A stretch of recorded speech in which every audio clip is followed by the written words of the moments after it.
안녕하십니까. 에어컨테이너 로지스틱스의 김상우입니다. 추운 날씨에도 중소기업 온오프 수출입 물류 효율화 설명회를 참석해 주신 무역협회 회원사 임직원분들께 깊은 감사 인사를 드리며 저희 회사의 발표 기회를 제공해 주신 무역협회 관계자분들께도 감사드립니다. 저희가 준비한 사례를 통한 중소기업 수출입 물류비 절감 방안에 대한 발표를 시작하도록 하겠습니다. 발표는 저희 에어컨테이너 로지스틱스의 회사 소개, 수출입 물류비 절감 5대 포인트, 수출입 업체 물류비 절감 컨설팅 사례, 해외 현지 동반 진출 사례의 순으로 발표하도록 하겠습니다. 회사 소개입니다. 저희 에어컨테이너 로지스틱스는 3개국 5개의 해외 네트워크를 구축하여 수출입 화주들과 동반 해외 진출, 맞춤형 SCM 컨설팅 등으로 차별화된 고객 맞춤형 서비스를 제공하여 세계를 향한 종합 물류 기업으로 발전해 나가고 있습니다. 연역입니다. 저희 에어컨테이너 로지스틱스는 1993년 에어컨테이너 익스프레스로 설립되었습니다. 2008년 지금의 에어컨테이너 로지스틱스로 상호를 변경하였으며 폴란드 현지 법인을 설립하였습니다. 2011년 국토해안부 주간 3PL 우수 업체로 선정되었으며 AO 공인을 획득하였습니다. 2012년 미국 현지 법인을 설립하였으며 2015년 멕시코 현지 법인 설립하였습니다. 2017년 인천공항 사무소를 개소하였으며 폴란드 보스창고 등록, 한국물류대상 대통령 산업부장을 수상하였습니다. 금년이 2019년 폴란드 보스창고 ISO 9001 인증을 획득하였으며 폴란드 브로츠와프 지역에 제2창고를 설립하였습니다. 지금부터 수출입 물류비 절감 5대 포인트의 주제로 물류비 절감 방안에 대한 발표를 하겠습니다. 무조건 단가만 깎는 것이 능사가 아니며 단가를 깎지 않고도 물류비 절감, 최적의 비용을 돌출하는 방법을 저희 에어컨테이너 로지스틱스가 제시하도록 하겠습니다. 무조건 줄이라고 하는데 도대체 어떻게 하라는 건지. 2020년은 대외적으로 미중 간 무역 전쟁, 세계 경기 저성장 기조로 접어들 것으로 예상되며 한국 경제 역시 저성장 구간으로 진입, 소비와 투자 등 민간 부문 전반적으로 2019년 대비 둔화될 것으로 예상하고 있습니다. 상기와 같은 이유로 기업은 비상경영, 원가 절감, 최저시급 인상에 따른 임금 인상, 비용 축소를 해야만 하는데 그럼 물류비를 포함한 원가 절감을 하기 위한 방법이 없을까요? 저희는 5가지 포인트. 첫 번째, 장기 계약 또는 단기 계약은 피하세요. 계약에도 때가 있습니다. 두 번째, 귀사의 이름을 알리세요. 싼 가격만 찾지 마세요. 세 번째, C&A 시장 동향에 관심을 가지세요. 고정관념을 버리면 대안이 보입니다. 네 번째, 정보를 잘 활용하세요. 눈을 돌려면 도움을 받을 수 있습니다. 다섯 번째, 중소기업은 뭉쳐야 삽니다. 뭉치면 살고 흩어지면 죽습니다. 를 통한 물류비 절감 방법을 제시하고자 합니다. 첫 번째, 장기 계약 또는 단기 계약은 피하세요입니다.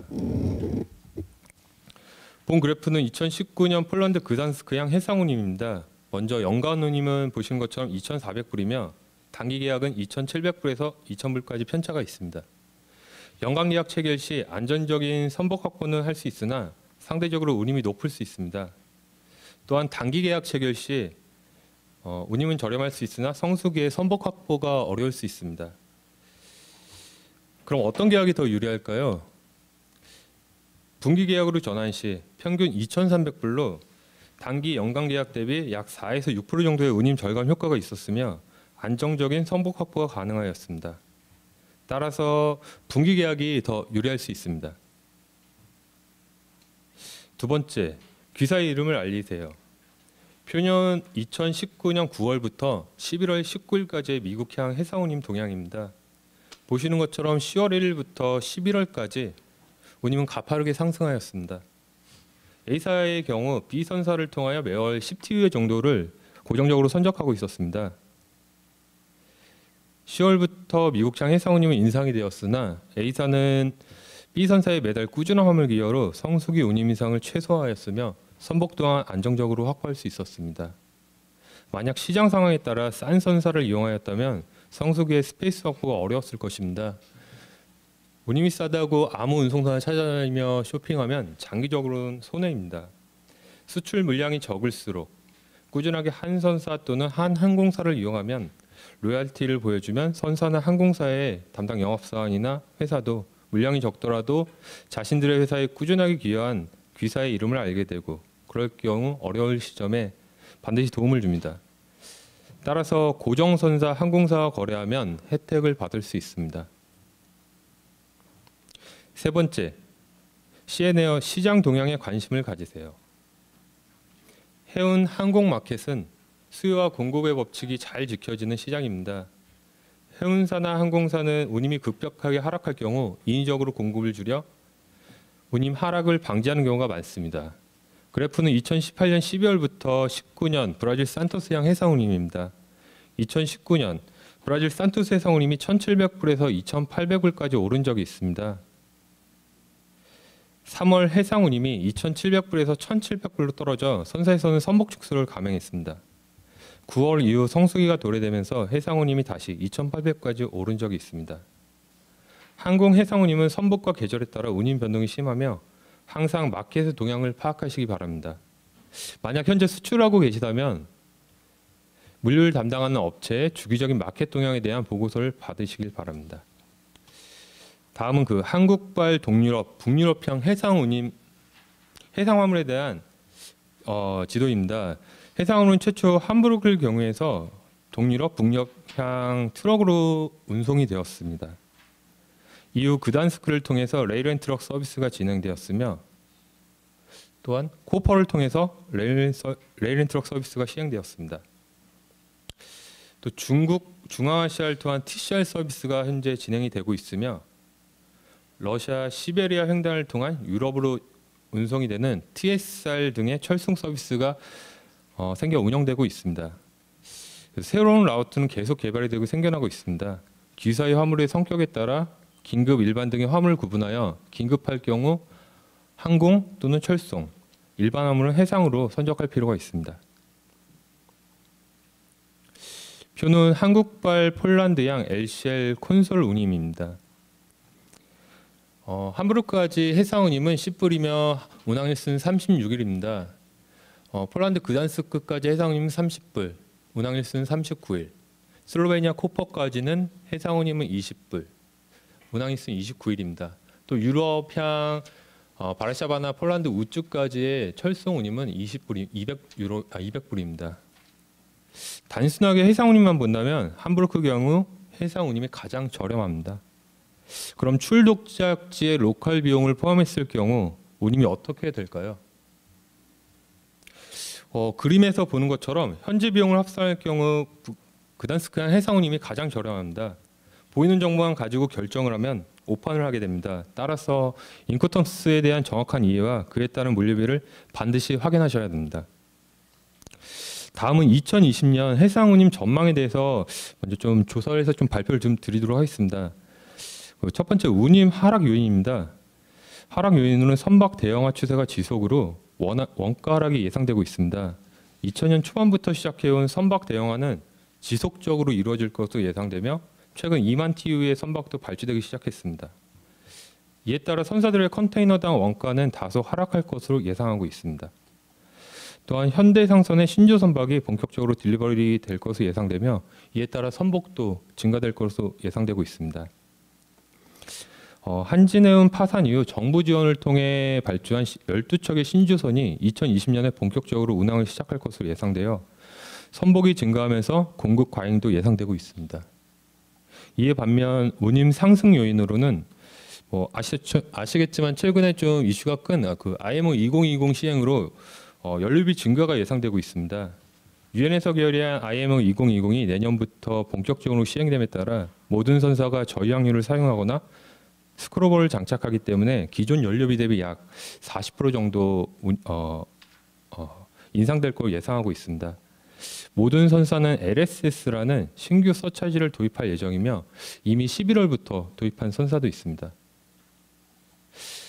또한 선사들의 출혈 경쟁 지향으로 급격한 우립 하락은 없을 것으로 예상하고 있습니다. 한진해운 파산을 계기로 모든 선사는 현재 출혈 경쟁을 좀 자제하는 분위기가 형성되고 있으며 선복 과잉 공급이나 일시적인 비수기에 저가 운임 공세를 해왔던 관행에서 인위적으로 선박 브레이크를 통해서 운임 하락을 방지하고 있고 2020년에도 동일한 기조가 유지될 것으로 예상하고 있습니다. 따라서 결과적으로 2020년 해상 운임은 소폭 상승할 것으로 예상하고 있습니다. 네 번째, 정보를 잘 활용하시기 바랍니다. 각 지역별 지자체 또는 중소기업 벤처진흥공단 또는 무역협회에서 중소기업 지원 사업을 현재 하고 있습니다. 이를 통해서 물류비 지원 및 각종 컨설팅 등을 받을 수 있습니다. 중소수출기업 물류비 지원 사업 관련해서는 지원부서는 경기도와 경기 평택 항만공사입니다.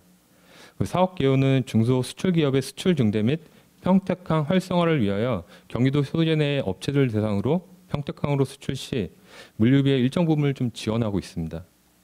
또한 중소 및 중견기업 수출 바우처 진행은 지원부서는 코트라에서 진행하고 있습니다. 사업 개요는 100만 원부터 최대 1억 원까지 수출 역량에 맞춰 다양한 지원 사업을 현재 진행하고 있습니다. 이외에도 다양한 수출 기업에 대한 지원 사업이 있기에 정보를 잘 활용하셔서 귀사의 물류비 절감에 도움이 되시길 바랍니다. 다섯 번째는 중소기업은 뭉쳐야 삽니다입니다. 그림을 보는 것처럼 대기업의 경우 많은 물량을 가지고 있어서 현재 선사나 항공사에서 서로 유치하기 위해서 좀 경쟁력 있는 운임을 제공해주고 있습니다. 그럼 저희와 같은 중소기업은 어떨까요? 중소기업은 상대적으로 적은 물량으로 경쟁력 있는 운임 또는 안전적인 스페이스 확보에 어려움이 있습니다. 이것을 극복하기 위해서 중소기업 공동화 물류 사업이 현재 진행이 되고 있습니다. 여러 중소기업이 모이면 대기업 못지않는 시너지 효과를 낼 수 있습니다. 이런 공동화 사업은 현재 중소벤처기업진흥공단에서 물류 거점 제공 및 물류비의 일정 부분을 지원하고 있으며 경북 사회적 기업 종합상사에서는 약 95개의 사회적 중소기업이 출자하여 설립을 하였습니다. 대형 물류기업과 연계한 공동 물류 사업을 하고 있으며 여러 사회적 기업 간 협력 사업을 진행하고 있습니다. 따라서 기업이 모여서 제품과 서비스의 질을 높이고 단가를 낮추는 과정을 통해서 경쟁력을 확보하며 기존 자사의 생산성이 낮은 물류 시스템을 이용하여 경영했다면 이뤄내지 못했을 사업을 공동 브랜드와 공동 물류를 활용하여 성장이 가능합니다. 이상 저희가 제안한 5가지 물류비 절감 포인트를 여러분의 회사에 적용하여 물류비 절감에 많은 도움이 되었으면 합니다. 다음은 2019년 저희 회사가 진행한 수출입 업체 3곳의 물류비 절감 컨설팅 사례를 발표드리도록 하겠습니다. 첫 번째, 비닐하우스 수출 업체입니다. 최근 중앙아시아 비닐하우스 설비 시설에 대한 수출이 늘어나고 있습니다. 본 업체 또한 우즈베키향 수출 화물을 진행하고 있었고 우즈베키스탄향 수출 물류 비용 절감 및 중앙아시아 통관에 대한 문의를 받아 당사가 컨설팅을 진행하게 되었습니다. 첫 번째, 물류 경로의 변경입니다. 본 업체는 기존 TSR 러시아 철도를 이용하여 철송으로 운송을 하였습니다. 이를 저희가 TCR 중국 철도로 변경 제안을 하였습니다. 기본적으로 해상 운임은 TSR이 저렴하나 TCR 중국 철도의 경우 중국 지방 정부의 보조금 지급을 통한 물류비가 상대적으로 저렴합니다. 두 번째, 물류 체계 효율화입니다. 기존에는 부산의 일반 창고에서 컨테이너 적입 작업 및 컨테이너 쇼링을 해야 했습니다. 저희가 TCR 변경으로 진행을 하면서 평택항 인근 CIS 전문 업체를 통해서 업체의 창고에서 컨테이너 쇼링 및 컨테이너 작업을 진행하였고 이에 따른 내리운송료 절감을 하였습니다. 세 번째, 물류 통관 절차 개선 및 교육을 실시하였습니다. 기존 CIS 지역 세관 검사 시 서류 오류에 따른 페널티 및 통관 부적격 물품의 폐기가 빈번하게 발생되었습니다. 이를 당사의 현지 물류 파트너사와 사전에 통관 서류 점검 후 선적으로 절차를 개선하였으며 이후 원활한 통관 진행으로 기존에 발생되던 통관 지연에 따른 대기료 및 폐기 비용 등을 절감하였습니다. 또한 화주사의 업무 담당자의 국내 및 CIS 현지 통관 프로세스 등 교육을 실시하였습니다. 결과적으로 중국 지방정부의 보조금 혜택 및 CIS 세관 검사 적발률 감소에 따른 대기료 및 폐기 비용 등을 절감하였습니다. 두 번째, 머그컵 수출 업체입니다.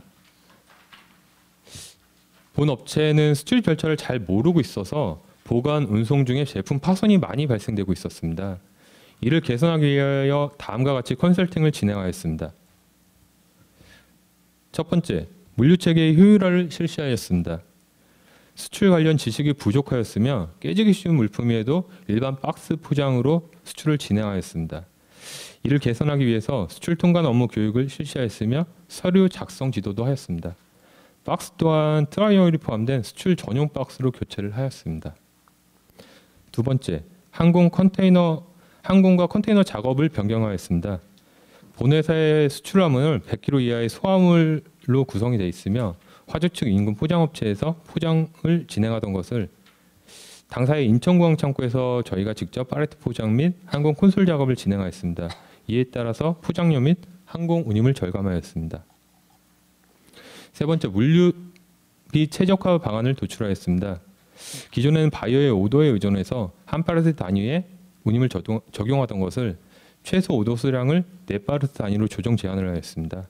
이에 따라서 볼륨 증가에 따른 킬로그램당 물류 비용을 절감하였습니다. 결과적으로 포장 체계 개선에 따른 수출 오류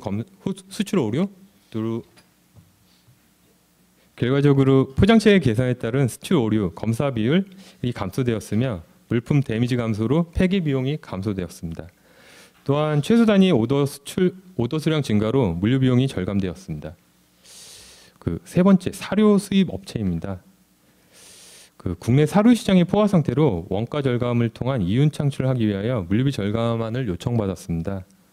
또한 사료의 부패 방지를 위한 보관 방법에 대한 개선 방법을 문의받아 컨설팅을 진행하였습니다. 첫째, 본 업체의 인코톱스는 CIF 조건 수입이었습니다. 이는 물품 대금에 물류비가 녹아있는 구조였으며 따라서 합리적인 물류비 책정이 안 되고 있는 것으로 판단이 되어 인코톱스를 X억으로 변경 요청을 하였습니다. 변경에 따른 물류 주체가 수입자에게 있어 수입자가 직접 물류업체를 선정, 물류체계 개선 및 경쟁력 있는 운임 확보가 가능하였습니다. 둘째, SOC 컨테이너를 활용하였습니다. SOC 화주 전용 컨테이너이며 본 업체는 그동안 일반 컨테이너를 사용하여 일반 컨테이너 사용에 인한 보관 기간 및 프리타임 이후의 사용료에 대한 부담이 있었습니다. 이를 화주 전용 SOC 컨테이너 도입을 통한 운송으로 장기 보관이 용이하며 보관료 또한 절감할 수 있었습니다. 그럼 SOC 컨테이너를 사용해서 향후에 컨테이너 사후 처리에 대한 문제가 있었습니다. 그래서 저희는 컨테이너 사후 처리를 통한 수익을 좀 창출하기 위해서 기존 선사 컨테이너 사용 후 반납하던 것을 현지에서 저렴한 가격에 중국 컨테이너를 구입 후 한국에서 수입, 장기 보관하여 사용 후 공 컨테이너는 약 구매가 대비 2배의 매각을 하였습니다. 결과적으로 인컨턴스 변경에 따른 물류비 절감 및 핸들링이 용이해졌으며 공 컨테이너 매각에 따른 추가 수익이 가능하였습니다. 다음은 해외 현지 동반 진출 사례입니다. 본 사례는 당사 폴란드 동반 진출한 A 자동차 부품 업체 A사의 사례입니다. 폴란드는 유럽의 자동차 산업의 중심지입니다. 폴란드의 자동차 산업은 1920년대에 시작된 폴란드의 주요 산업으로 폴란드 총 부가가치의 약 11.2%를 차지하고 있습니다. 전통적인 공업 지역으로 기술력 있는 인원 확보가 가능하였으며 저희가 진출한 TCC처럼 정부 주관 워킹 프로그램을 통한 노동력 확보가 용이하였습니다. 또한 저렴한 인건비 및 노동시장의 유연성을 가지고 있으며 법인세 면제를 통한 세제 혜택 및 시정부의 인프라 지원을 받을 수 있습니다. 지리적으로는 전체 유럽의 중심에 위치하고 있어 물류 허브 역할을 하고 있습니다. 이런 폴란드의 장점을 토대로 그림과 같이 글로벌 자동차 메이커들의 공장이 폴란드 전역에 위치하고 있습니다. 또한 폴란드의 인건비는 EU 평균 대비 약 50% 미만 수준으로 경쟁력 있는 노동력 확보가 가능합니다. 도표는 2018년 기준 유럽의 인건비에 대한 그래프입니다. 보시는 것처럼 폴란드의 인건비는 10.1유로로 유럽 평균 대비 50% 미만으로 저렴합니다. 앞서 설명드린 폴란드의 자동차 산업, 저렴한 인건비, 마켓 수요 등을 고려했을 때 A사는 폴란드 현지 진출을 계획하였습니다. A사는 CKD 및 반제품 보관을 위한 창고 확보가 현재 안 되어 있었으며 물품 보관 및 공급, 납품 관리 위한 경험이 없었습니다. 따라서 당사의 CKD 및 반제품 입출구, 재고 관리를 포함한 물류 창고 서비스와 생산 납품 계획에 따른 적기 공급을 포함한 3PL 업무 수행을 요청하였습니다. A사의 물류 체계를 확인하는 과정에서 국내외적으로 생산과 소비를 연결하는 물류의 기본 수행 업무, 운송, 보관, 하역, 배송 등이 각각의 업체에서 별도로 수행되어서 불필요한 비용이 발생되고 있었으며 서비스 품질 저하가 발생되고 있었습니다. 이로 인해 각각의 업무에서 효율을 극대화하더라도 전체적으로는 물류 운영 효율은 원할 만큼의 결과를 제공하지 못하는 현상이 발생되고 있었습니다. 따라서 A사의 요구 조건을 수용하기 위해서 당사는 오리진 한국 중국 공장에서 폴란드 창고 및 최종 고객사까지의 납품에 이르는 전 구간의 글로벌 SCM을 구축하였습니다. 국내 및 중국 공장에서 부품 생산 및 현지 출고 일정을 확인하여 수출입 진행을 하였으며 항공 해상을 통한 수입 후 당사의 폴란드 창고에서 화물 입고 보관을 하였습니다. 이 모든 과정의 통합 물류 체계를 구축하여 선적 화물의 추적 및 운송 중에 실시간 재고 관리를 하였으며 당사의 폴란드 창고에 화물 입고 후 A사의 제품 생산 일정에 따라 부품 공급 및 생산된 완제품을 회수 보관하였습니다. A사의 각 고객사 오더를 확인하여 오더에 따른 재포장 및 적기 공급을 하였습니다. 또한 현지 물류비 절감을 위하여 G2 운송과 일반 운송을 구분하여 일반 운송의 경우 라우트를 조정하여 콘솔 트럭을 운영하였습니다. 결과적으로 A사는 물류 운영 외주화를 통하여 비용 절감, 고유 업무에 집중하여 추가 오더를 수주할 수 있었으며 운영의 효율화를 할 수 있었습니다. 또한 저희 에어컨테이너 로지스틱스는 A사와의 물류 운영 계약을 통해 추가 고객사를 확보하였으며 영업 스케일 증대, 원가 효율화를 할 수 있었습니다. 이는 각 주체별 핵심 역량에 집중하여 효율화 목표를 달성하였으며 이로 인한 시너지를 창출할 수 있었습니다. 지금까지 긴 시간 경청해 주셔서 대단히 감사드리며 고객을 위한 최고의 전문가 그룹 에어컨테이너 로지스틱스의 발표를 마치도록 하겠습니다. 궁금한 시간은 향후에 Q&A 시간을 통해서 답변 드리도록 하겠습니다. 예, 감사합니다.